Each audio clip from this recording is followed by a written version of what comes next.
the tyrants would come try to take their guns. Well, does that sound a little familiar? Does that sound like something that, I don't know, maybe we worry about today? I think the reason they don't teach the Declaration of Independence to children is because if they did, it would red pill the crap out of a whole bunch of young people all across the country, because they would read the grievances of our founding fathers, and they would say, well, hang on, wait a minute, those are the exact same grievances that I have today.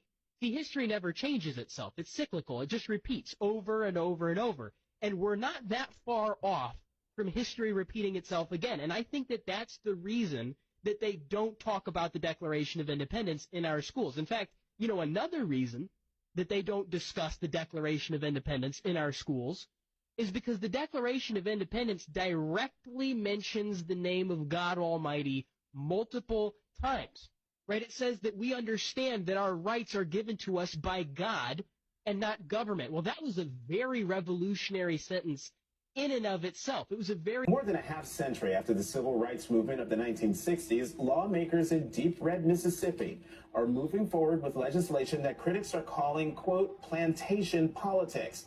A white supermajority in the Mississippi House passed legislation that would empower state officials to create a separate court system and expanded police force within the city of Jackson, one of the blackest cities in the country.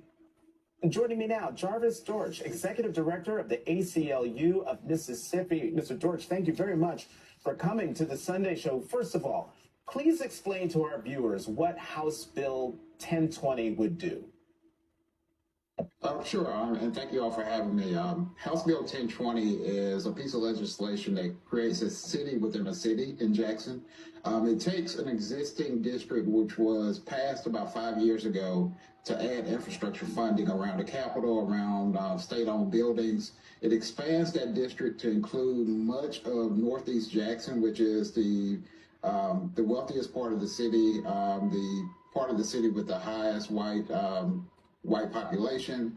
It expands that and creates a new judicial system within that district, and also gives the Capitol Police Force power to enforce laws within that district. With this judicial system, it also allows for white appointed officials to make appointments to new judges, prosecutors. All of these will be appointed by the Attorney General or the Chief Justice of the State Supreme Court, all of whom are white. And this is in a city that is over 80% black, so it would deprive black citizens in Jackson of their voting rights and take away their power to elect officials of their own choice. It would definitely create a city within a city where, you know, Jackson residents are going to feel like second-class citizens. And so help me understand, because I'm still a little confused. So this separate police force and judicial system is going to be over the new part that's being added, I think you said the northeast part of Jackson, or will that new system have jurisdiction over the other parts of Jackson, the black part of Jackson? You got 80% African-American population there. So who will this police force and new court system impact? Well, I mean, there are so many bills that are targeting Jackson, so there are some bills that are still alive now that would give this Capitol Police Force jurisdiction over the entire city. HB 1020 was a complete monster in itself, so this would target this area of the city that does have a higher property values. This is the wealthiest part of the city. And it's a region of the city that, you know, folks, Republicans still have a lot of influence, and they don't have that influence in city government. And what they've decided to do is, you know, we can't get our way in city government. We're going to use the state legislature to give us our power back.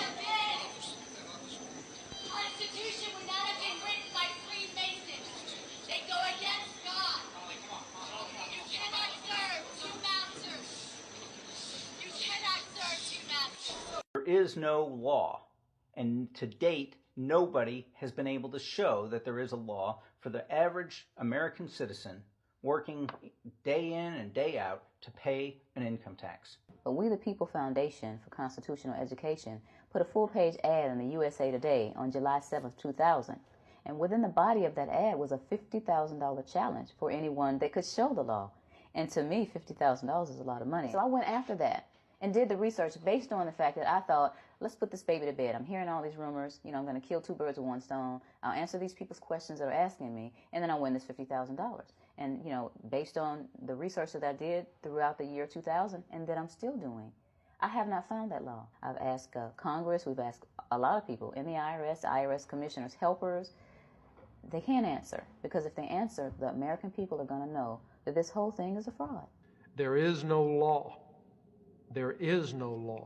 that requires the average American worker in the private sector to pay a direct, unapportioned tax on their labor and compensation for services. There is no law. I really expected that, of course, there's a law that you can point to in the law book, the code, that requires you to file a tax return. Of course there is.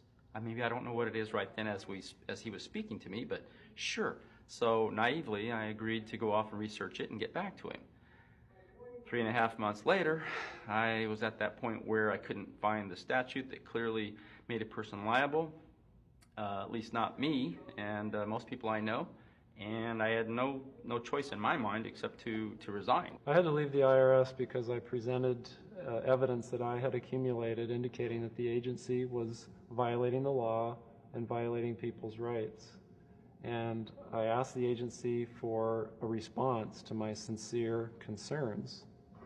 And the answer I got was that they would not respond to my concerns and that they would provide me with the paperwork necessary to tender my resignation.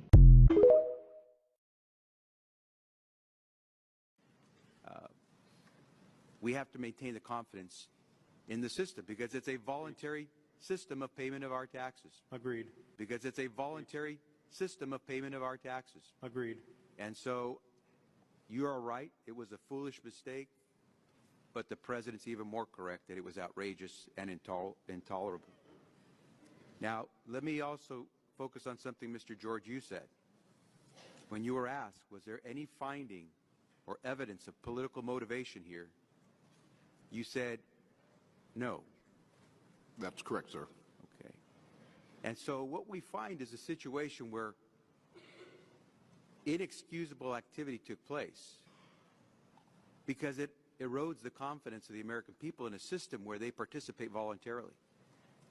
And if there's a place in public service where you have to have the highest level of conduct and standards, it's at the IRS. And so, Mr. Miller, I think it's unfortunate for those who are in positions of authority, but the buck has to stop somewhere, and I think that's exactly what we're saying. That should not diminish the good work that has been done by anyone within the IRS over the years. And so I hope you understand that you are here today talking to us because we need to get to the bottom of this.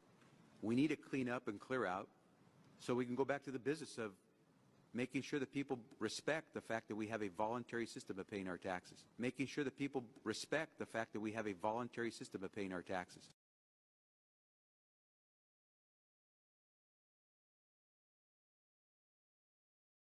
DeAndre, we sentence you life in prison without parole. You are found guilty on all accounts. Is there anything you would like to say? Yes, sir. I'm not going to jail. Excuse me, why not? Because I identify as not guilty. But you're guilty. Yeah, I know, but I identify as not guilty. Order in the court! Order in the court!